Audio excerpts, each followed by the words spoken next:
Assalamualaikum warahmatullahi wabarakatuh. Salam olahraga.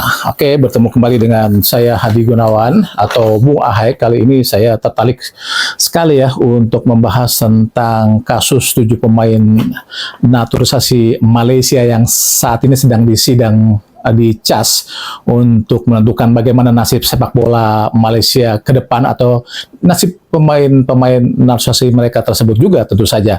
Ketujuh pemain naturalisasi Malaysia tersebut adalah Gabriel Felipe Aroca, Facundo Garces, Rodrigo Holgado, Emmanuel Javier Machuca, John Figueiredo, John Irazabal, dan Hector Hevel Serrano. Yang tadi yang nomor 5 saya sebutkan adalah Joao Bernardo Figueiredo.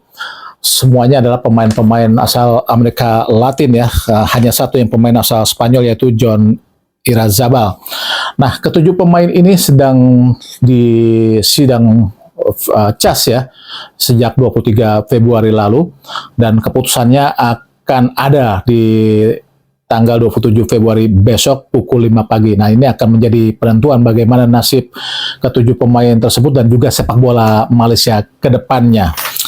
Yang menarik buat saya adalah dari kasus ketujuh pemain naturalisasi Malaysia tersebut adalah kenapa Malaysia itu ngotot sekali untuk selalu menarik-narik Indonesia pada perputaran kasus ketujuh pemain yang sangat kontroversial tersebut dari Malaysia. Kalau menurut analisa saya, apa yang dikatakan oleh My News Hub dari media Malaysia yang menyatakan bahwa Erick Thohir adalah dalang utama pada kasus ini, yang menyatakan juga bahwa Erick lah sebetulnya menggerakkan bagaimana Vietnam akhirnya bisa melapor ke FIFA, ini merupakan salah satu pernyataan yang sangat-sangat kontroversial dan menarik. Kalau menurut saya, kenapa ada pernyataan seperti ini dan kenapa Malaysia selalu berusaha menarik-narik Indonesia ke dalam kasus ini? Sebenarnya Malaysia itu ingin agar FIFA atau dunia internasional tidak hanya memelototi apa yang dilakukan oleh Malaysia mengenai pemain-pemain naturalisasi, tapi kenapa dunia internasional atau FIFA tidak melihat Indonesia juga yang juga memproses atau melakukan hal yang sama dengan Malaysia. Ini yang menjadi poin saya dari pengamatan saya. Jadi mereka ingin agar dunia internasional atau FIFA juga menyelidiki apa yang dilakukan oleh Indonesia untuk mendapatkan pemain-pemain naturalisasi.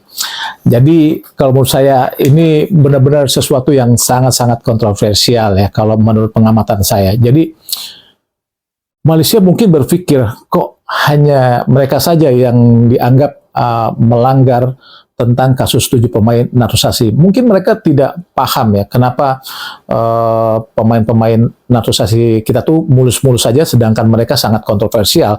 Karena memang sudah jelas bahwa FIFA menyatakan bahwa ketujuh pemain itu sangat ilegal ya, dokumen mereka pun tidak jelas, banyak pemalsuan menurut FIFA setelah diselidiki, dan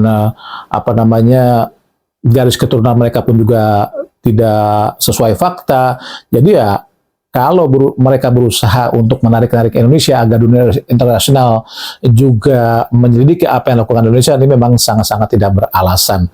Jadi menurut saya itu hanya alasan Malaysia saja agar dunia tidak hanya memelototi apa yang dilakukan oleh Malaysia, tapi juga mereka ingin agar Indonesia juga diperiksa tentang kasus ini. Memang ini sangat menggelikan kalau menurut saya, karena ya wajar saja Indonesia mudah untuk mendapatkan pemain-pemain naturalisasi karena memang diaspora kita lebih banyak dibanding para pemain Malaysia.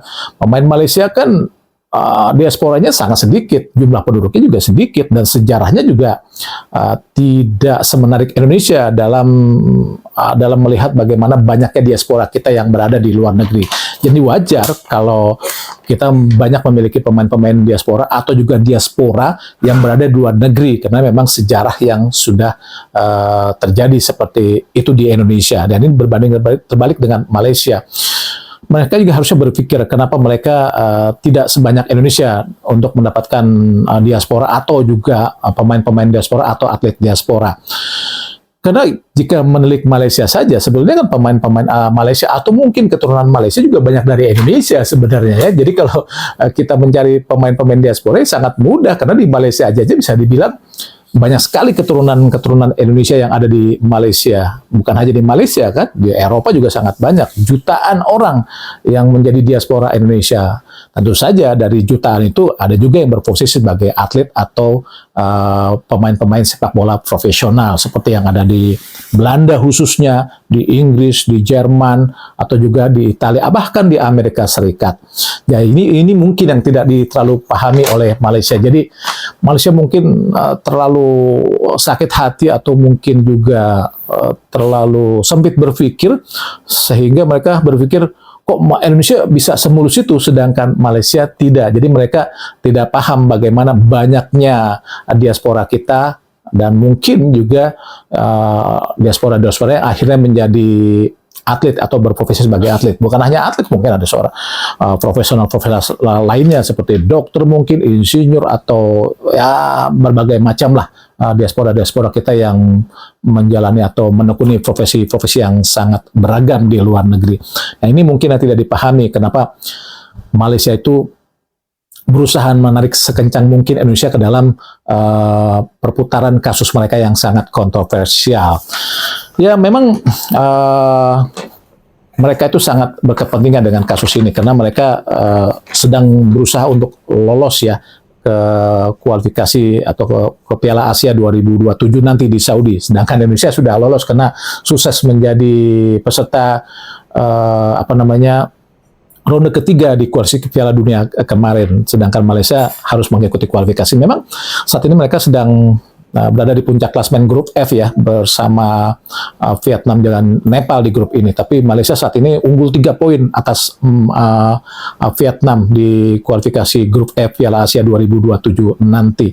Nah mereka tentu saja sangat berkepentingan dengan kasus ini, karena mereka ingin mengamankan peluang mereka untuk lolos ke putaran berikutnya atau putaran final nanti di Saudi.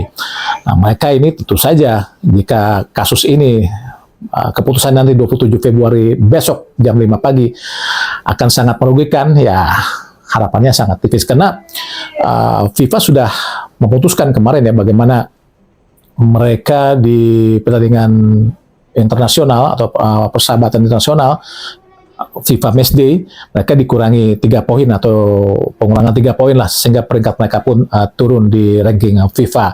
Tentu saja mereka sangat khawatir jika kasus ini diselesaikan tanggal 27 Februari nanti dan ternyata mereka benar-benar melanggar hukum, ya mereka akan melepaskan mungkin peluang mereka untuk lolos ke Piala Asia 2027 nanti di Saudi, dan mungkin ya bisa saja Vietnam yang akan lolos ke babak berikutnya karena saat ini di puncak atau di klasemen grup F Vietnam hanya 3 poin terpaut dengan Malaysia. Karena jika memang kasus ini mungkin atau jika kasus ini benar-benar sudah diputuskan, bisa jadi ada pengurangan poin yang dihasilkan Malaysia saat menghadapi Vietnam dan juga Nepal di grup F.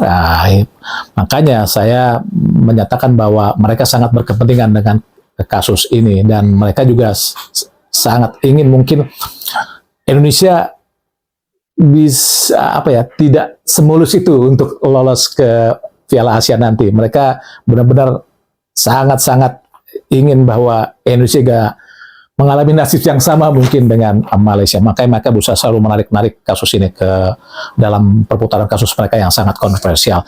Demikian bahasan saya tentang 7 pemain naturalisasi mereka yang keputusannya akan dihasilkan oleh CAS yang sedang bersidang di Lausanne, Swiss sejak 23 Februari lalu. 27 Februari besok jam 5 pagi keputusannya akan kita lihat bagaimana nasib mereka. Oke, baik. Demikian ulasan saya atau bahasan saya. Saya Hadi Gunawan atau Bung Ahai mengucapkan terima kasih. Assalamualaikum warahmatullahi wabarakatuh dan salam olahraga.